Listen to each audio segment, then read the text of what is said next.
Here's a question likely to cause arguments at home.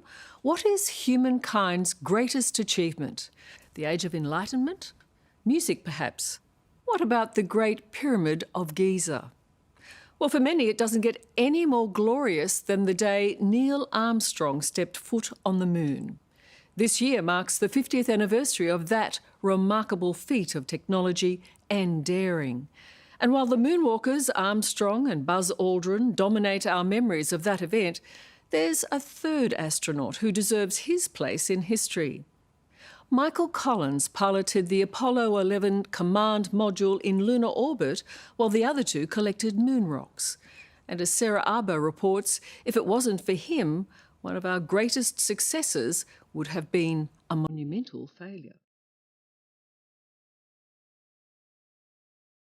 Right now, 400 kilometres above Earth, 6 men and women are hurtling around the globe 16 times a day in the International Space Station. And all you have to do is turn yourself and your reference changes. Just to think it's possible is mind-blowing. I am working on the NGX cancer trials up here. It's an extraordinary existence for the astronauts who are working on more than 200 different experiments in space.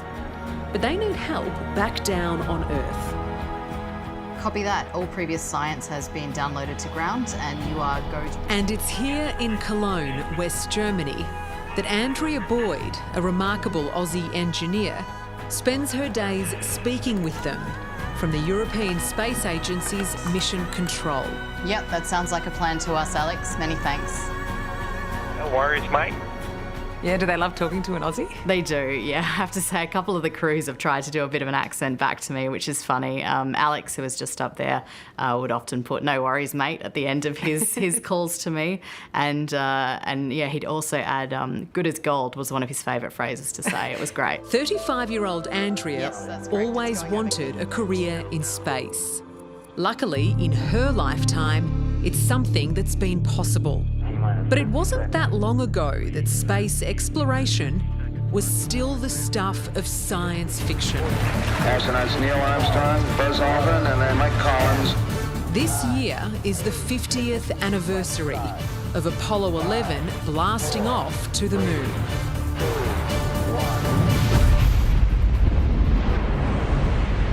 But in terms of technology, it feels like a millennia has passed.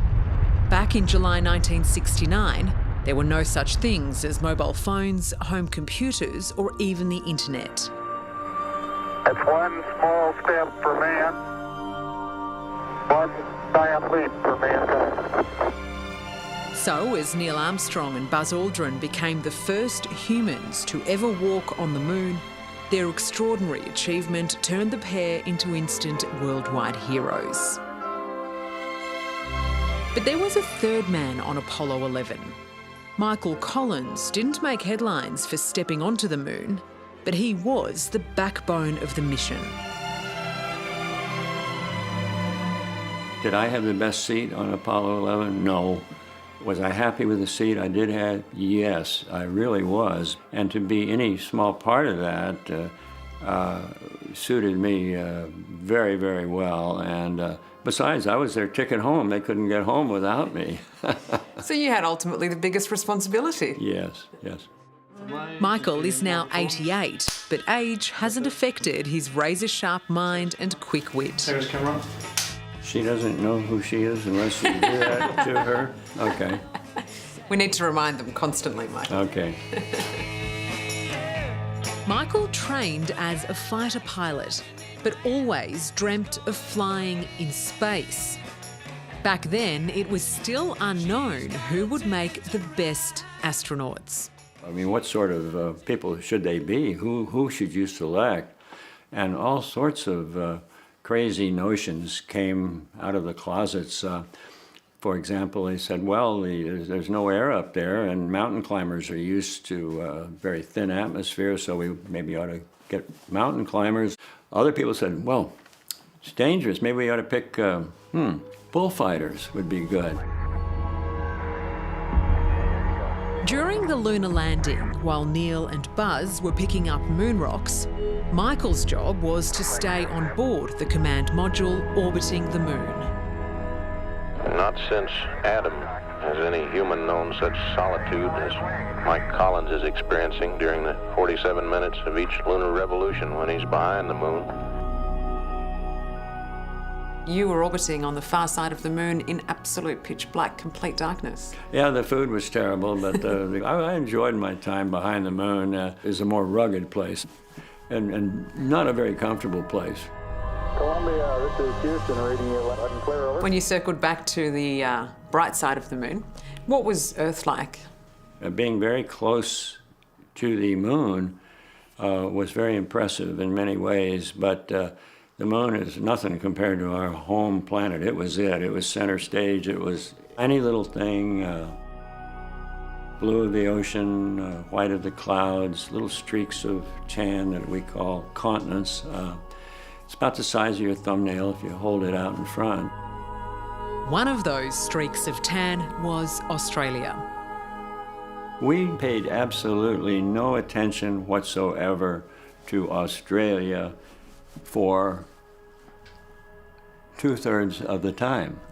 The other 1/3 of the time, Australia owned us. We needed Australia. You were our guidance. You were part of our flight because you had this gigantic antenna at Parkes. Little old Australia, down under. Down under, yes. We needed it badly. They were our source of information. They told us where we were. So Australia went to the moon with us in that regard. Collector, I run into... While Neil and Buzz definitely had the starring roles on the moon, Michael Collins had the most important job of all. He was tasked with bringing them safely home. And it all came down to a single tricky manoeuvre: redocking the lunar module. One wrong decision could have led to disaster. That was the part of it that I worried the most about was if they didn't get off at all, I couldn't go and rescue them. I went home by myself.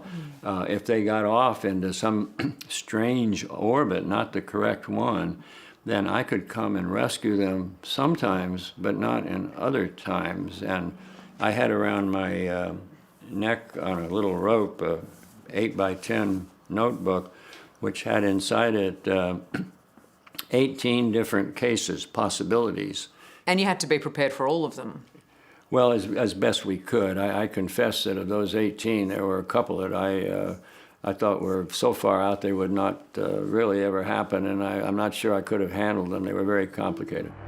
Thankfully, the reconnection was smooth and uneventful. But once back down on Earth, instead of being able to enjoy their hero status, the 3 astronauts were initially treated like aliens. We were put into quarantine for 2 weeks. Some of our scientists were worried about the pathogens that we might have brought back from the moon. They possibly would be dangerous to humankind. So their solution to that was to put us inside a hermetically sealed container with a gigantic colony of white mice. The white mice lived, we were okay. White mice died, we were in deep trouble. Of course, I was checking on them. There were too many of them to give names to, but they became my friends. And the mice survived. The mice did beautifully, yes, thank you. Love those mice. Half a century on from Apollo 11's groundbreaking mission, space travel is almost taken for granted. So from Little Adelaide to Cologne and the International Space Station. Yes, I definitely should have paid more attention to German in high school. I thought, when am I ever going to need this? And people like Andrea Boyd have successfully made it their career. When did you know that this is what you wanted to do? Pretty early, I have to say. Star Trek came on, a new series, when I was about 10, and I watched that every week and adored it and learnt the word engineering. So I was like, all right, if I do engineering, one day I'll figure out how to do something with space. 7 years ago, Andrea landed the job of flight controller here at the European Space Agency's Mission Control. So this is where the space magic happens. Absolutely. So it's a very multinational collaborative environment here. Are you the only Australian in Mission Control? Yes, I am. Yeah, I didn't realise that until I arrived here. For the astronauts, it makes the accent more distinctive, and it's a fun inside joke between us. It's her job to support the 6 astronauts living on the International Space Station, which has been orbiting Earth now for nearly 20 years. So you're problem solving here on Earth for something that's happening in space? Absolutely, it's the ultimate engineering. I've seen them fit all of the astronauts in here, about 6 or 7. Back in Cologne, they use this space station replica for training new astronauts. So this is the astronaut's office? That's right, so we've got the Japanese laboratory, the US laboratory. And all of these are all attached, aren't they? Yeah, it's very important in space. If you were to take this cap off, it would float away and you might not find it again. It's a very big space station, about the size of a 5-bedroom house, and 4 bedrooms worth of those are science laboratories. Just keep moving forward and it'll more or less dock. I've missed it. Back down again, yeah. Ultimately, for this Aussie space junkie, the job allows her to do and see what the rest of us can only fantasise about. You really have a window to the world, just from your desk here and to outer space. Yeah, you can see just glorious views of the Earth as you're going over, and I always try and look up when we're flying over Australia as well, and you get to see around 16 sunrises and sunsets per day from the orbital laboratory too. So what other secrets can you divulge to us Earthlings? No, we don't really have secrets in space. Everything that we do on the space station is broadcast live on the internet 24/7. And anytime you hear an Aussie accent, it's me. Much has changed since Michael Collins flew on Apollo 11. But the retired astronaut still keeps a keen eye on the future of space travel. And he says we need to think further, far beyond the moon.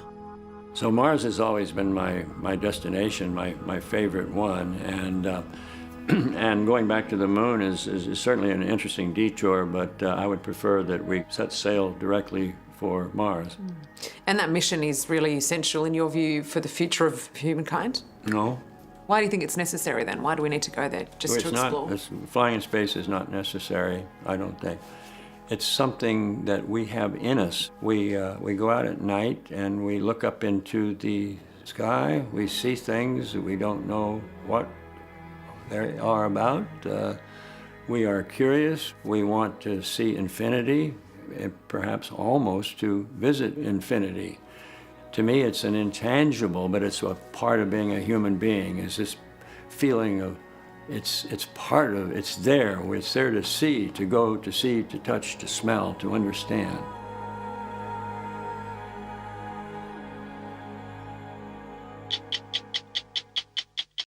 Hello, I'm Sarah Abo. Thanks for watching. To keep up with the latest from 60 Minutes Australia, make sure you subscribe to our channel. You can also download the 9Now app for full episodes and other exclusive 60 Minutes content.